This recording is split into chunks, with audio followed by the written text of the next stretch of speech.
ความจิตใจปลอดใสดังดังอยู่พวงนิรันดร์อยู่กองหอมแปดลมพัดวีออนหน้าอ่อนซ้อนแม่สาวกองร้อนแม่วัดมวย12มิลลิแปดควรปืนเบกวิสาทหารเพื่อน้ำตาลกระจนหาการเมลีกาโอ้สาวเสียงกวางสาวบ้านเก่าสมชื่อเป็นลิงลมลาวที่ลาหาสมเป็นลูกหลานของประชาชนอันนี้เสียกันด้วยพี่น้องได้เหมือนนกเอ็นบินเจอตัวเมืองลาวลาแพ้แม่สาวเสียงกวาง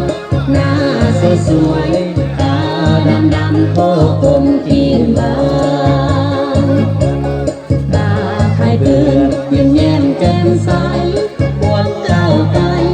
ตามเส้นทางโคตรประเทศไทยอันนี้กันเสียกันเลยพี่น้องแถวหุบแถวภาพลงเฟซให้ด้วยเนาะ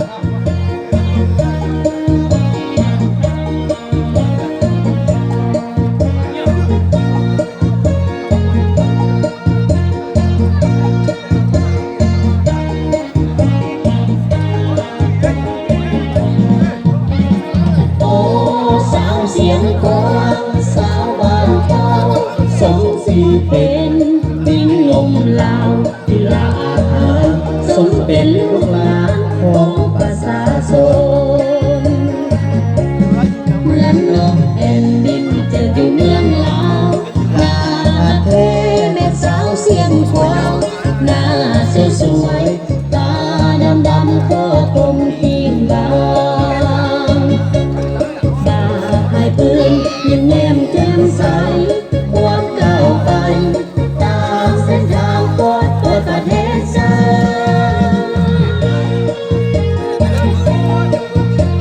ไทยนี่กันด้วยพี่น้องเด้อ